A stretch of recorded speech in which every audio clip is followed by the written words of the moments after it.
Sebut saja aku Bram.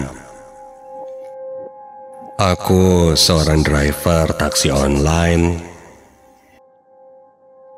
yang beroperasi di Bandung. Kejadian ini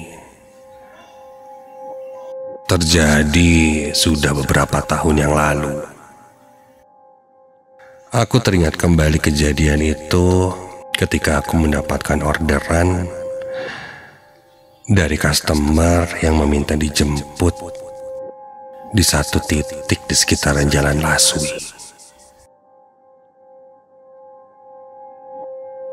Ketika sudah memastikan titiknya sesuai, aku pun menuju ke arah sana.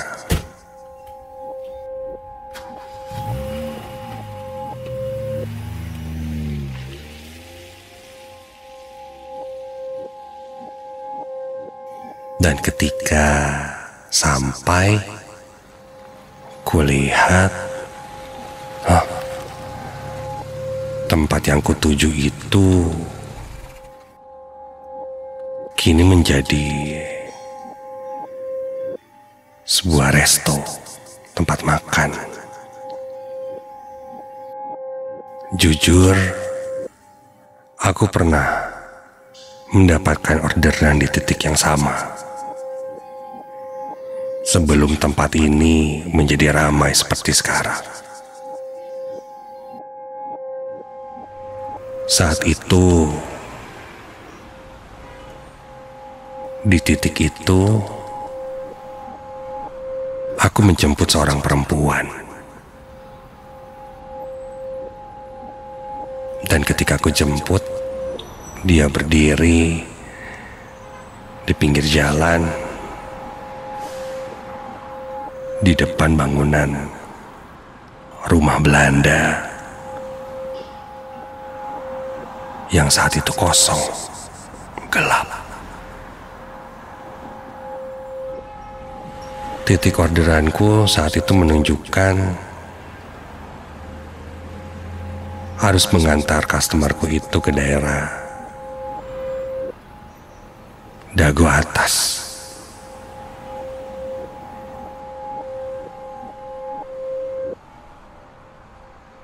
Dia masuk, lalu duduk di jok belakang mobil.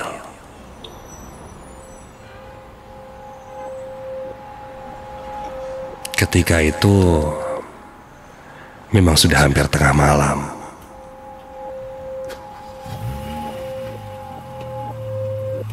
Mobilku pun melaju melewati jalanan Bandung yang bisa dibilang sepi. Selama perjalanan, perempuan tadi hanya diam.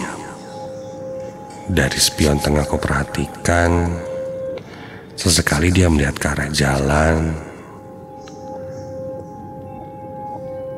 Dari jendela, lalu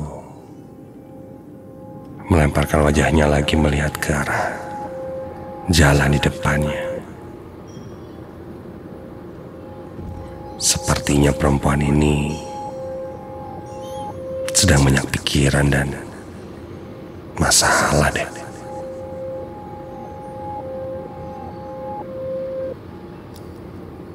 Ingin aku bertanya apakah dia baik-baik saja, karena wajahnya terlihat cukup pucat.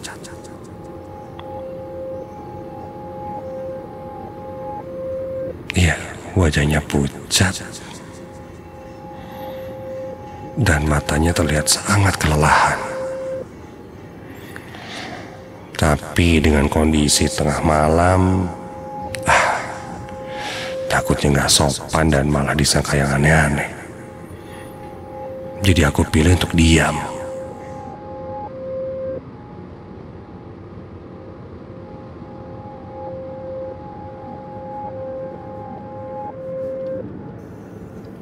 Mobilku pun sampai ke sekitaran daerah Dago. Selain sepi, kondisi jalanan di sana cukup gelap. Dan tiba-tiba ku dengar perempuan itu tertawa. Tertawa kecil seperti menertawai sesuatu. Ku tengok dia sedang tidak melihat handphone atau membaca sesuatu.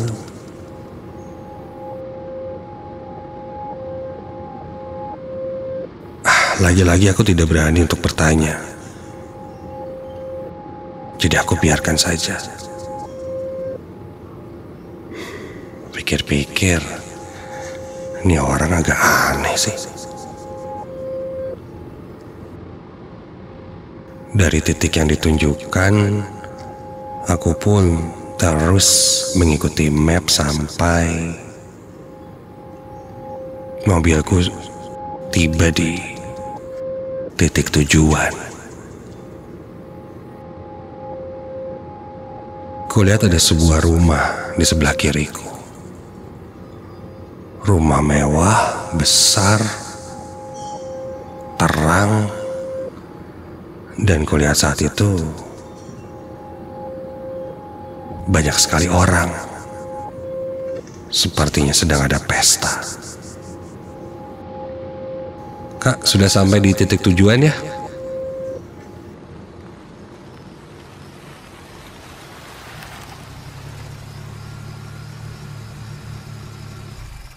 Ketika itu pembayarannya cash.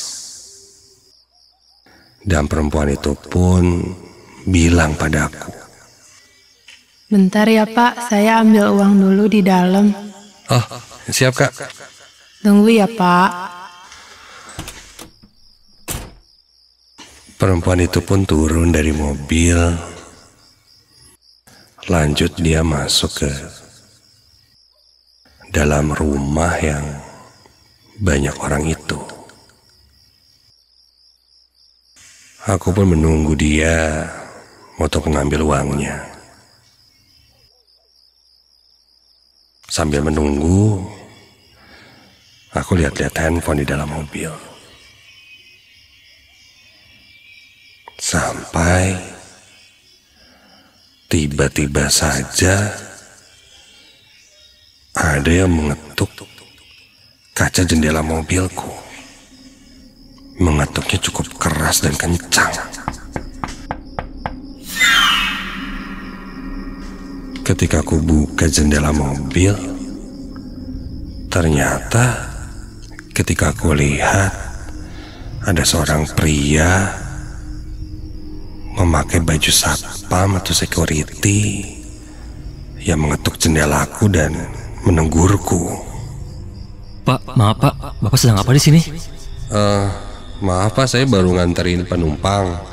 Penumpangnya lagi bawa uang untuk bayar di rumahnya Pak. "Penumpang? Rumah yang mana Pak?" Itu Pak, di sebelah kiri rumahnya. "Coba lihat di sebelah kiri Bapak. Rumah bukan?" Aku pun membuka jendela sebelah kiri dan ketika kulihat, astaga, rumah yang kulihat mewah, terang, dan banyak orang itu tidak ada.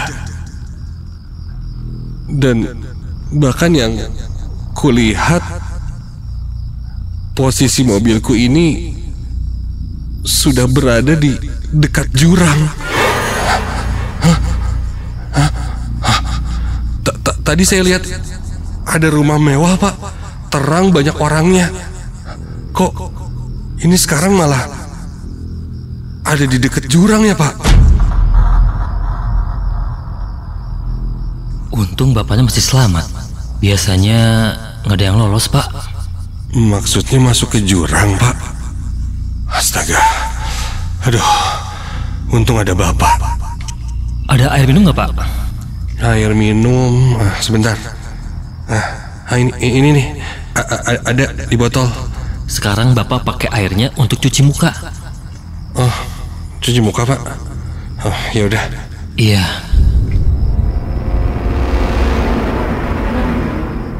Aku lalu turun dari mobil. Kulihat Bapak satpam itu masih berada di sebelahku.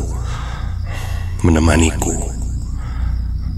Aku lalu membasuh wajahku dengan air minum.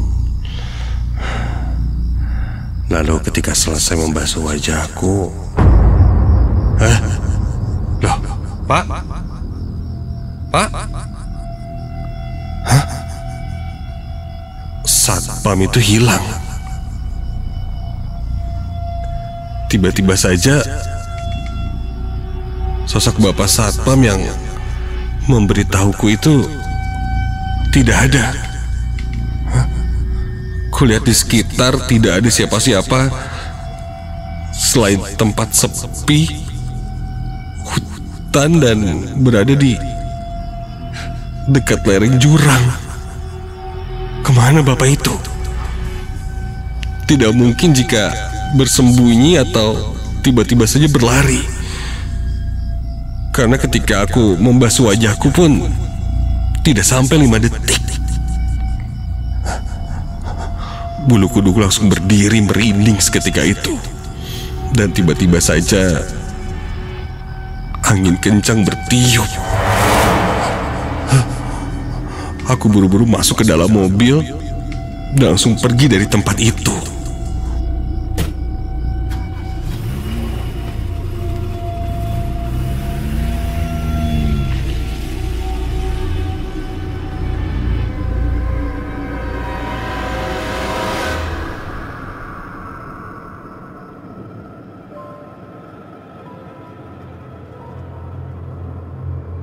Sepanjang perjalanan, aku merasa tidak tenang. Sampai akhirnya, aku sampai di tempat yang cukup terang. Aku hentikan mobilku di minimarket dan coba menenangkan diri.